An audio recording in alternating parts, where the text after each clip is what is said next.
And so you can say, if you do really well on this stuff, you can say that you passed gas. Thought you guys would appreciate the joke. Anyway, I'm going to probably break this into 2 videos. We'll have to see how it plays out. You'll find this refreshingly easy, I think, a little bit nicer than some of the more difficult material we've gone through. And what's nice is it was very amenable to, does my answer make sense? If you understand what's going on, it should be pretty easy to kind of figure it out. And then the math is a bit algebraic on this stuff, so it'd be a good opportunity to review your algebra. All right, so let's remind you what gases are in kinetic molecular theory. We did this very early in the class when we were actually in the same room together. And so remember, all matter is made of particles. Particles are constant motion. They move in straight lines until they collide. And when they collide, they bounce off. So we're thinking of the gases as being a container that's got a whole bunch of little particles that are moving about.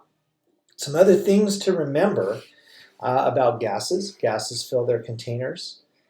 Gases assume the shape and volume of the container, right? They're easily compressed, and they have very low densities. They're about 1,000 times less dense than, say, water.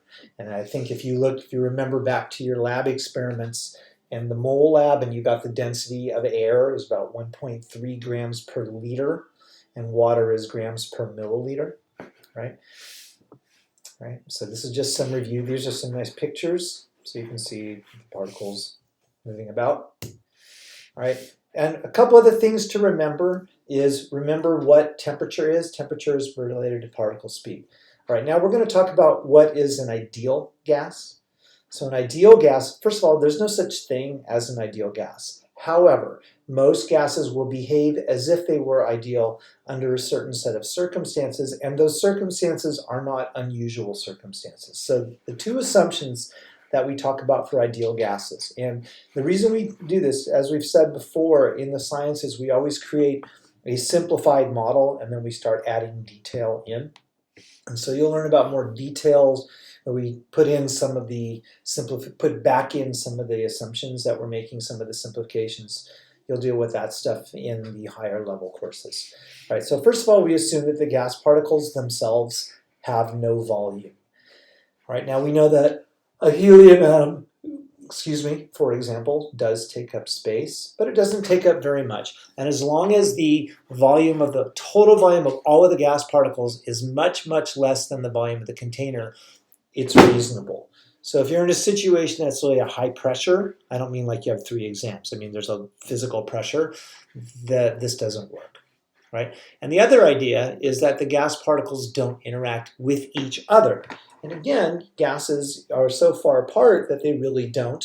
When gas particles do start interacting, that's when a gas starts turning into a liquid. And the specific interaction is sticking to each other. So it's okay. This is a reasonable assumption if the temperature of the gas is much higher than, so greater than literally means much greater than the boiling point of the gas. So if you're, talking about water vapor, it's not going to exhibit ideal behavior if it's at room temperature because water wants to be a liquid, but oxygen or something like that, right? In Chem 152, all gases are ideal, but I would like you to know what the assumptions are. All right, now to measure gases, if you remember back to the mole lab when you did the part with the balloons, very difficult to measure the mass of a gas because gases don't have a lot of mass in small volumes, so you have to have a much, much larger volume. So to get at moles, we can't really use mass. So what do we use? And excuse my alarm system. All right, so we measure the volume of the container, and the volume of the container is usually in liters. Of course, moles, we use M for moles. Temperature, remember temperature, we're going to use kelvins because there's no such thing as a negative Kelvin temperature. So remember this, we did this a long time ago, degrees Celsius plus 273. This does not affect your sig figs. And I said earlier, temperature is related to particle speed. So if you increase the temperature, the particles move faster. If you decrease the temperature, the particles move more slowly. All right, and that affects collisions with the walls of the container as well. And then the pressure, we haven't talked about pressure, so let's go into the next couple of slides. So pressure is defined as the force per unit area. And for gases, pressure is exerted by the collisions of the gas particles with the walls of the container. All right, and if you just take the collisions divided by the area, that would be the pressure. Okay. That would be an example, like in a balloon, they bang against the walls. The balloon would expand until, remember, there's gas on the outside as well. All right. Pressure originally was measured with a barometer. Barometers, they don't look like this nowadays, but the original barometer. And what you have is remember that right now you're at the bottom of a sea of air. So the Earth's atmosphere has weight. If you've ever hiked up to high elevations or gone up quickly to high elevations, you can feel the change in pressure. So just for perspective, about 10 feet in water would be about 10,000 feet in air. So if you went in a swimming pool and you went down 10 feet, you could feel the pressure. If you went 10,000 feet in air, you'd feel about the same pressure. Anyway, the air pressure is pushing this mercury up the tube. Gravity, of course, would pull it down. The difference in height between these two would be the pressure. Okay. That height measured in millimeters was an original unit. So 1 atmosphere, which is the unit we're going to use, is 760 millimeters of mercury. Why? Because that's very typical. Right? And so the units we'll use, and we'll go through conversions. The conversions are quite simple. 1 atmosphere is 760. Let's say the 760 doesn't change your sig figs. Also, the millimeter of mercury and a torr are synonyms, just like a milliliter and a cubic centimeter. And that's because a scientist named Torricelli invented the barometer. Okay, some other ones you might be used to, pressure, pounds per square inch. But we're not going to deal with that. When they give the air pressure on the news, they give it in inches. There's a conversion between millimeters and inches. All right, we're going to get into some of the gas laws now. And we'll do this, and then we'll take a break, and then we'll get into the second half where we do more problem solving. So the first of the gas laws is referred to as Boyle's law, and this is how pressure and volume. And from experience, if you were to take a balloon and you squish it, right? The more you push, the harder it gets to push. Also, if you squish it and increase the pressure, it's going to get smaller. So at constant temperature, the number of moles, which means however many particles that are in the container, it's not changing. Also, it means that whatever the temperature is, it's not changing. So however fast the particles are moving, they're always moving at the same speed. The pressure varies inversely as the volume. So varies inversely means that if this goes up, pressure goes up, the volume goes down. And again, if you increase the pressure, you squish something, it gets smaller. Okay, I just said this part. This is just a picture of it. If you push down on here, you see how the collisions with the walls of the container are going to get bigger and bigger, or more frequent, because they don't have to travel as far. Imagine them just moving in one dimension, up and down, up and down. They wouldn't have to move as far. Right? So it increases the pressure.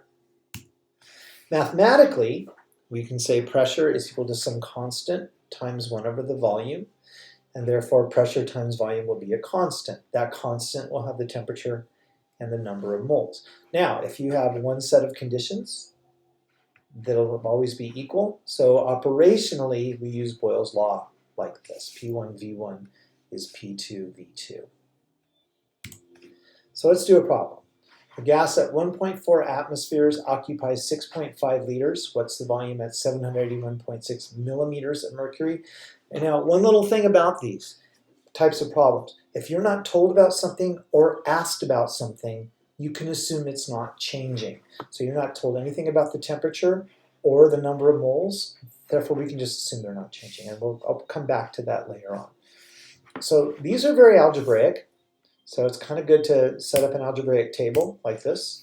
So it doesn't really matter which one you call P1, but if you call the 1.54 atmospheres P1, this is V1. So these two go together. If you call this P2, then this is V2. All right, so here we just make P1 equals V1 equals. P2 was given in a different unit, so we want to have them in the same unit to make our units work. So this is the conversion. 1 atmosphere is 760. Don't forget about sig figs. We're trying to solve for V2. And so to solve, we take the equation, we rearrange it to taste. So V2 is P1, V1, dividing each side by P2. And then we plug and chug. Now, like I said, this is very amenable to does my answer make sense? So the pressure is going down. See that? It went from 1.5 to 1.03. So it went down, therefore the volume should increase. You're unsquishing it, and it went from 6.5 to 9. So the does my answer make sense thing that we talked about very early in this semester, that's a very powerful thing. All right, we'll do Charles' law. So Charles' law explains why hot air rises, and you can read this. Hot air rises because the volume will increase, because the particles will move faster. They will bang into the walls of the container, which will expand until the pressure on the inside is the same as the pressure on the outside. That, of course, if you increase the volume, the density decreases. And remember Archimedes' principle from the lab, if something is less dense than what it's in, it will float. So Charles' law, constant pressure and number of moles, so P and N are constant. The volume of a gas varies as the absolute temperature. So if you heat something, it gets bigger. This is a picture of it, balloon in ice. Same balloon, 1, 2, 3, 4, 5, 6, still 6 gas particles. And what happens, a constant pressure system has expandable sides. It will expand until the pressure on the inside and the pressure on the outside are the same. So in equation form, okay, and by the way, absolute temperature is the Kelvin temperature. In equation form, V equals some constant times the temperature, therefore V over T is a constant. And so operationally, V1 over T1 will be V2 over T2. So let's do this one. And this will really illustrate a very common mistake in gas law problems is not converting it to Celsius. I'm sorry, not converting it to Kelvin. So you have a balloon in a freezer, -4 degrees. There's a volume of 3.85 liters. What's the volume at 25? All right, so to set up our table, V1 is 3.85. Remember, -4 plus 273.15, that's where they got the 269. 25 degrees plus 273.15 is 298. You can review that. That should be in your notes from a long time ago. And then V2 equals. And you can see if you didn't use Kelvin, you get a negative number for your final answer. So we do the math. V1 over T1 is V2 over T2. We want to solve for V2, so we multiply each side by T2. Then we plug in the numbers, and again, the temperature is going up, so the volume should increase, which it does. It went from 3.85 to 4.26. Right.